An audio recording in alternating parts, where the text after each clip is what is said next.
Well, we are privileged to have with us the Chief Economic Advisor to the Government of India, Dr. V. Anantha Nageswaran, joining us live now on DD India. Thank you very much, sir, for being with us. Now, GDP growth is estimated at 7% for FY27, and you speak of entrepreneurial states.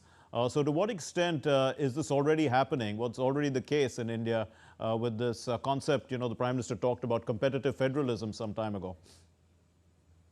You're absolutely right. I think India lately has been beginning to adopt elements of entrepreneurial state, which is to boldly experiment, do away with processes, focus on outcomes. And that has been the reform trajectory in the last 11 years of the current government.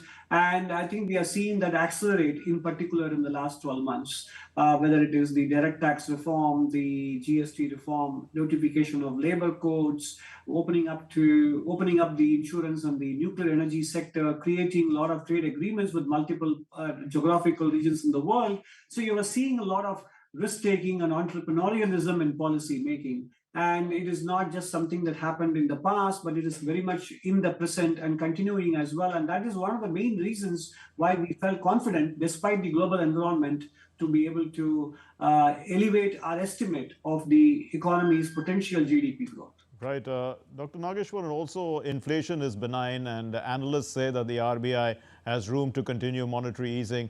But could such low inflation also signal weak demand, and could it dampen growth momentum?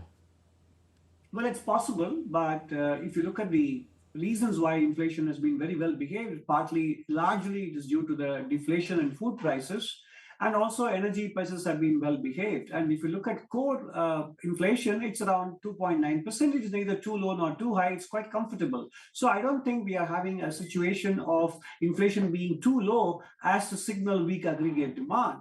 And if you look at the growth rates we anticipate in the private final consumption expenditure, household consumption, we are expecting 7% growth this year. And that is not very surprising given the kind of direct tax, indirect tax reliefs that the government has given, putting more disposable income in the hands of the people. So it's not possible for me to say that our low inflation reflects weak aggregate demand conditions.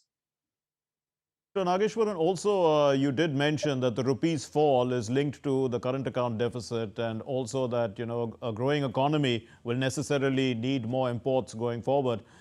Is there enough being done to raise manufacturing and export capacity as you have prescribed? Oh, I think that's a work in progress. I mean, from the PLI, Atmanirbhar Bharat schemes to now national manufacturing mission and the deregulation exercise that are oriented towards making small and medium enterprises grow. I think these are all elements of, giving a primary place to manufacturing. And in fact, that is what the cover of the economic survey also symbolizes. We have to get into manufacturing and also exporting manufactured goods. That is what will give us, in this geopolitically challenging situation, will give us strategic resilience. And I think the investment in physical infrastructure in the last 7 to 8 years is something that will definitely boost the manufacturing capabilities of the Indian economy over time as well.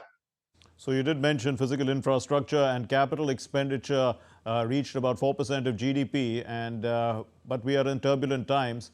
India's credit rating also has been upgraded. So is the fiscal position good for sustained public investment in infrastructure? The fiscal position of the Union government has been good, and Union government also has been supporting capital investment in states with the special assistance scheme, SASCI. So in that sense, there is room for sustained capital investment on the part of the Union government, but states can do better. And that is why we have made some observations regarding the unconditional cash transfers and how they are being done by sacrificing capital expenditure. And if that is addressed, then the combined capital expenditure of the union and state governments will definitely support continued infrastructure investment and upgradation as well. So you talk about the combined capital investment of both the center and the state, but what evidence suggests that private investment is also reviving independently, and how resilient is this trend? Yeah. So if you look at the overall capital formation ratio of around 30-31% of GDP under the current global circumstances and competition from Chinese products, that investment rate is actually quite respectable. And if you look at the bottom-up data from states, we realize that in 24-25, states have invested quite well. and also post-COVID in 21-22 and 22-23. So 23-24 was the only year in which state private sector capital formation was a bit on the weaker side. So I think under the circumstances, the private sector is investing. Obviously, it can't be at the same rate as they did in the 2003-8 period, because at the time the global economy was booming and uncertainties in general were much lower. But we should continue to therefore do whatever we can at the policy level to be able to incentivize and nudge private sector capital formation. Given the rising global trade fragmentation, how vulnerable then is India's external sector? Are the FTAs helping India competitively? You answered it. In fact, the vulnerability is precisely what is being addressed through these multiple free trade agreements. And especially the one that we have reached with the European Union is a very important one, given the number of consumers and how big the size of the European Union economy is. And that is giving our exporters, particularly labor-intensive exporters, a lot of options in the light of the ongoing tariff uncertainties with the United States. PLI schemes generated about 18.7 lakh crore rupees in production. How do we measure whether these incentives are actually creating long-term competitiveness rather than, just gains for the medium term? Well, the measure of long-term competitiveness is basically rising export share. And that is the only way to measure long-term competitiveness. And if we are able to continue, if we are dependent on intermediate and primary goods from overseas, then obviously we are not doing enough on long-term competitiveness. So I think ultimately the test of long-term competitiveness is what the Honorable Prime Minister said. Dam kam and dam zyada. He said this in the Independence Day speech in August 2025. If we could achieve that, then we are competitive both domestically and in foreign markets. Dr. Nageswaran, if we look at the agricultural sector, horticulture now seems to be surpassing food grain production, even though we have record food grain production. So is crop diversification supporting, food security, ensuring food security, one would ask? Food security is something that we have achieved and we are still very comfortable there. But I think crop diversification is required for multiple other reasons as well. Maintaining soil fertility, taking care of our water tables, and also more importantly for nutrition. Because producing rice and wheat is basically to encourage more carbs rather than proteins and so on. And also some of these crop diversification will help us deal with climate resistant crops as well. So food security is something that India has comfortably achieved. But if we have to improve productivity, raise agricultural exports, then we should be able to focus on more diversification into hardy crops, which also are more nutritious and healthy for the average Indian household as well. A lot has been said, Dr. Nageswaran, about the Jan Dhan accounts. How active are they actually in contributing to financial empowerment? I think the economic survey provides the statistics. I don't recall them at the top of my head, but definitely they have been mostly widely used for receiving a lot of unconditional cash transfers coming from states and the union government, and they have active balances. More than 2 to 3 lakh crores of rupees are held in the Jan Dhan accounts, and they have served as a very good springboard for these individuals to start their own businesses and get more credit from the formal sector.